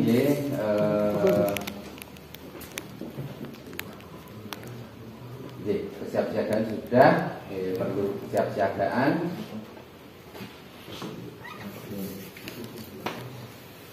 Personel sudah disampaikan. Kemudian Bapak Ibu, nyun sewu, bahwasanya karena di sini itu belum terbentuk Kelurahan Tangguh Bencana, walaupun saya yakin di bawah kepemimpinan Bapak Lurah ini relawan di sini ini sudah cukup luar biasa. Kami tidak hanya sekali dua kali sowan ke sini maupun lewat, karena kami kemarin waktu Covid itu kan ngurusi di Wanagama juga, sering rapat dengan Bapak Lurah ini baik di kabupaten, kemudian di lokasi, sehingga monggo, mungkin dari Pak perencanaan pun Pak. Wonten menu toh saking BBD ada menu Kelurahan Tangguh Bencana Mas. Nah, itu penjenengan pilih nanti saya sudah matur Bapak Lurah nanti kegiatan di BBD ini ada Kelurahan Tangguh Bencana, penjenengan pilih, kemudian nanti kalau bisa ini jadi program PIWK Pak, Pagu Indikatif Wilayah Kapanewon. Karena kalau sudah masuk PIWK itu wajib dilaksanakan. Nek isih PIS Pagu Indikatif Sektoral itu jenengan bersaing dengan 144 kelurahan. Kalau sekarang ya tinggal 72 kelurahan Pak, karena yang 72 di Gunung Kidul ini sudah terbentuk Kelurahan Tangguh Bencana. Tadi disampaikan Bapak Lurah bahwa di sini sudah ada kampung siaga bencana, monggo itu yang dari teman-teman Tagana juga relawan, itu nantinya dimasukkan saja di Kelurahan Tangguh Bencana. Karena nopo program yang dari Badan Penanggulangan Bencana ini lurus dengan BNPB, artinya BNPB ini juga ada Destana. Kalau secara umum Destana itu Desa Tangguh Bencana, karena kita ini DIY istimewa sehingga desa menjadi kelurahan. Artosipun Destana dan Kaltana ini sama, penyebutan Kaltana karena kita istimewa. Jadi, monggo ini kesempatan tentunya ini nanti untuk 2000 desa itu sampun apa nih Mas? Kayaknya sudah 2023, 2024 pokok. Jadi nanti itu monggo nanti perencanaan di 2023 biasanya bulan-bulan Januari itu sudah. Neng menawi panjenengan pengen cepet, nggih. Lah kira-kira kalurahan mampu mboten to, misalipun menganggarkan dari APBD perubahan. Nggih. Kalau kami anggarannya itu untuk pembentukan Kaltana itu sekitar 70 juta. Jadi nanti pelatihannya ini selama 10 hari, kemudian ada gladi lapang, nggih. Kemudian ya namanya pertemuan biasa untuk kegiatan rapat niko makan minum snack, kemudian ada transport peserta, kemudian ada kaos atau rompi untuk relawan itu, kemudian jelas nanti dibantu dari teman-teman fasilitator. Monggo prinsipnya kalau memang APBD Kalurahan mampu, ya monggo kami siap support. Artinya ini kayaknya kami bisa, nanti kami siap support untuk istilahnya mungkin fasilitatornya siapa, kami siap untuk menghubungi dan sebagainya. Fasilitator itu juga teman-teman kami semua. Gitu. Gak mampu gitu. Jadi semua untuk ada COVID aja 40. Iya. 8%. 40 ketahanan pangan. Iya. Pemberdayaan. Sekarang taruh-taruh Iya, nanti diusulkan 2023 Bapak, karena ini kan 2022 sudah 2 kegiatan usulan 2023 ini kan sudah ya, mungkin nanti diusulkan di 2024. Ngaten nggih. Ada perubahannya yang dari Tagana atau dari BPDB di 2023? Nggih, kalau kami biasanya anggaran perubahan itu tidak kegiatan yang bersifat istilahipun persiapan. Terus perubahan itu biasanya ada bencana dropping air, nah itu perubahan. Kemudian bantuan untuk masyarakat seperti Semanu dan Mulusan, itu kan tidak ada di anggaran kami, sehingga kami menggunakan bantuan tidak tetap atau BTT itu.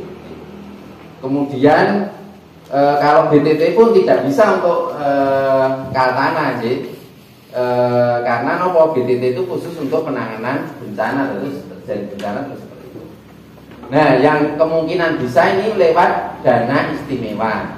Nah, mungkin nanti kalau masih ada istilahnya belum fix, nanti coba kita istilahipun cek lagi. Mungkin untuk lebih memperkuat sehingga nanti juga Pak Kepala saya, Kepala BPD agak mungkin sehabis ini dalam surat dituliskan ke BPD bahwa kami perlu untuk membentuk Kalurahan Tangguh Bencana ini seperti itu, mungkin nanti menjadi perhatian. Dan tapi yang jelas kalau perencanaan yang rutin 2024, tapi ada peluang yaitu kalau dari Kalurahan nggak mampu mungkin dari dana is bisanya untuk masuk. Karena perlunya penguatan di Kalurahan, kalau sudah terbentuk Kaltana itu panjenengan bisa pelatihan relawan diadakan dari kami, relawan yang sudah terbentuk, kemudian tiap tahun dilatih. Apa tuh gunanya latihan? Ya sama dengan Pak Tentara itu, KTN itu kalau sering latihan ya akhirnya belinya akan jadi terampil. Sama panjenengan sering latihan penanggulangan bencana, tentunya juga tahu tupoksi, kemudian bisa penanganan yang optimal. Seperti kemarin kan COVID juga panjenengan sudah langsung terjun, artinya sudah bagus sekali terbentuk kesiapsiagannya seperti itu dan penanganannya. Mungkin itu aja tambahan dari kami. Mungkin kalau ada hal yang perlu didiskusikan, monggo Pak. Wonten? Atau cekap? Kami masuk karena Pak Surabaya. Pak. Persiapkan Kaltana. Monggo Pak. Dengan usulan kegiatan bisa tangguh bencana kemarin memang kita usulkan di tahun 2020, mulai dari 2020 tahun 2020. Tetapi kemarin kita terkendalanya karena di Kalurahan Banaran ini belum termasuk belum dibentuk desa tangguh bencana dulu. Terus kendala kami juga karena desa tangguh bencana itu hanya beberapa desa yang merupakan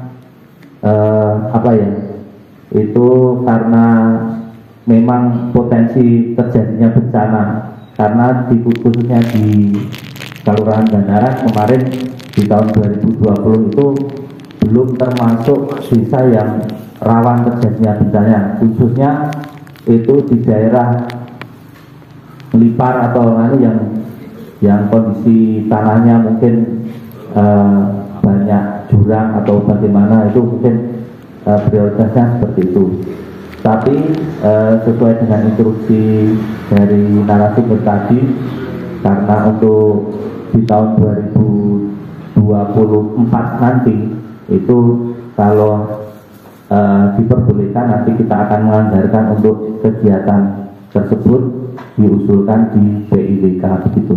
Mungkin itu sedikit kendala kami yang ada di Kelurahan Banaran. Memang kemarin di target kami Pak itu menyelesaikan untuk wilayah yang rawan longsor. Jadi, rawan longsor itu berarti ya Patok, kemudian Gejansari, Semen, Ngawen, itu gitu.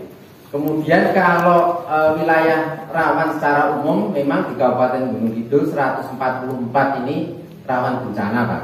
Bencana kan tidak hanya longsor, gempa 2006 tersebut Pak di sini. Apakah ada dan sebagainya? Nah, itu makanya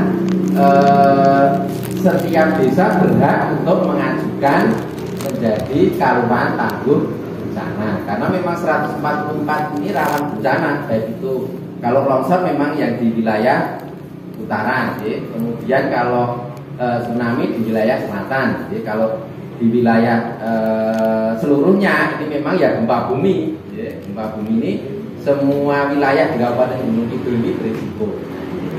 Tentunya itu menjadi hal atau dasar bahwa untuk pengajuan kelurahan tangguh bencana. Selain itu juga angin. Angin itu kan tidak bisa kita prediksi toh Pak.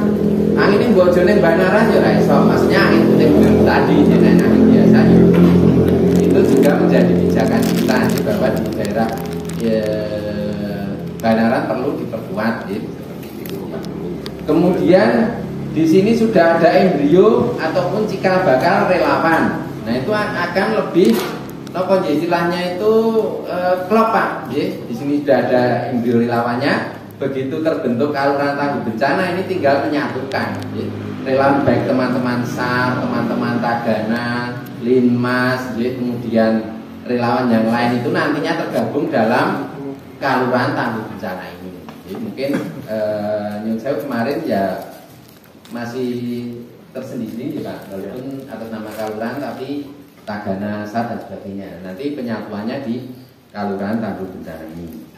Kemudian apakah setelah terbentuk Kaltana ini hanya urusi bencana, terjadi bencana? Tidak Bapak Ibu. Penjenengan itu justru kegiatan itu banyak saat pra bencana. Makanya kami matur tadi bahwa sampai kegiatan saya di seksi di seksi pencegahan dan kesiapsiagaan Pak Haryanto ini sampai belum bisa mengagendakan di Banaran itu karena kemarin kami membentuk 5 kelurahan tangguh bencana dari DIY. Itu bahkan sehari ini bisa 2 kelurahan. Jadi kalau klien ini Dederan kita yang saat ini proses terbentuk, kalau lanjutan tahun kemarin ya sudah terbentuk. Nah, mengapa saat pra bencana ini banyak kegiatan? Karena untuk menyiapkan penjenengan, sampun ngantos kados riye paradigma dulu. Bencana itu terjadi, wis tangani ya wis tinggal lumut tanpa ada perencanaan apapun. Sehingga nopo di situ tidak ada relawan yang istilahnya itu memang dibekali dengan pengetahuan, dengan peralatan dan sebagainya. Makanya nanti kalau sudah terbentuk Kaltana, selain dokumen-dokumen pengetahuan, dengan juga dibekali peralatan. Peralatan bagaimana biar mahir? Ada pelatihannya. Dan itu Pak, karena tadi Pak Mas Budi paling pangandikan karena sini belum Kaltana belum bisa usul alat bener karena memang prioritas usul alat pelatihan itu yang sudah ada relawan tapi di SK-kan Pak Lurah dan ini sampai ke Jakarta Pak. Karena sama kami matur tadi loh Pak dari BNPB Terus kegiatan kami pun dipantau dari pusat. Jadi, kalau memang belum terbentuk kok sudah bantu peralatan yang dari APBD nih mas saya, dari pemerintah loh, kalau dari swasta monggo. Tapi ini akan menyalahi. Maka pentingnya Sewu pembentukan Kaltana ini sehingga bisa memayungi semua relawan. Kemudian kegiatan-kegiatan penanganan bencana tentunya akan berjalan dengan baik. Ingat nih Mas Yudi, monggo nanti kalau sudah dengan itu saya arahan di program itu. Gitu. Program ya.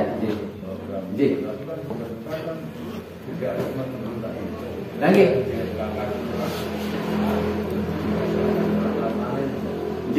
Terus nantinya itu kalau belum terbentuk itu Pak, itu ya yang Sewu relawan-relawan yang aktif ini Pak. Saya mungkin monggo izin kamu di relawan kemarin memang di SKI terkait dengan PPKM. Oh ya. Sudah ada SKI. Kalau relawan kemarin ada SKI. Kalau yang ini memang Kaltana ini belum karena belum terbentuk eksekutifnya nanti biar buka di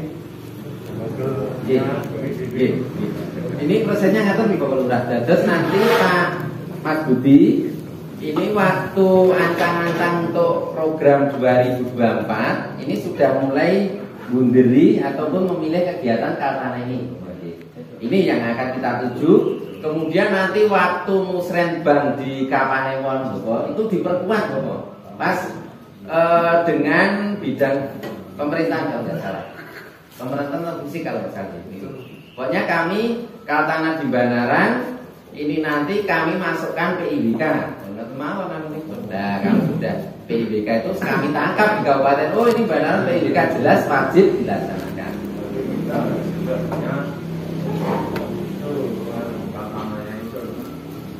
Belum, terus usulan Rudien, kemudian penjenengan menyiapkan relawannya sudah, makanya kami matur sudah ada relawan itu suatu jalan yang bagus tuh. Jadi nanti begitu kita pelatihan, ya teman-teman relawan ini yang kita udah, yang kita beri pelatihan dan sebagainya, kemudian nanti di SK kan lewat Lurah sebagai SK ataupun sebagai tim penanggulangan bencana. Ini kalau terjadi bencana. Tim FPRD, Forum Pengurangan Risiko Bencana ini kalau tidak terjadi bencana seperti saat ini, ini yang bekerja tim FPRD atau Forum Pengurangan Risiko Bencana. Nanti juga penjenengan terlibat di kabupaten kita undang, baik itu ada temu relawan, kemudian ada kegiatan-kegiatan pertemuan FPRD. Jadi yang penting sekarang Pak Budi nanti ancang-ancang untuk milih itu. Kemudian nanti kalau sudah nonton relawan kan sudah siap Pak. Tinggal penjenengan nanti ini yang harus pelatihan ya teman-teman relawan. Kalau sekarang PPKM ya itu aja dulu dia. Jadi nanti di kami. Ngaten Bapak Ibu, kasih wonten. Sekali karena ini juga puasa kami tidak bijaksana sih, sudah dari jam 9 sampai jam itu nih setelah muncul. Jadi itu terima kasih Bapak Lurah yang telah memberikan tempat fasilitas untuk pertemuan ini. Semoga pertemuan ini tidak hanya hari ini Bapak, nanti setelah terbentuk Kaltana ataupun misalnya sebelum pun minta sosialisasi Pak. Jadi ini prinsipnya kami siap. Kami buat sosialisasi lagi biar pertemuan seperti ini dan sebagainya. Itu kemudian dari kami yaitu yang bisa kita sampaikan Bapak Ibu dalam kegiatan ini.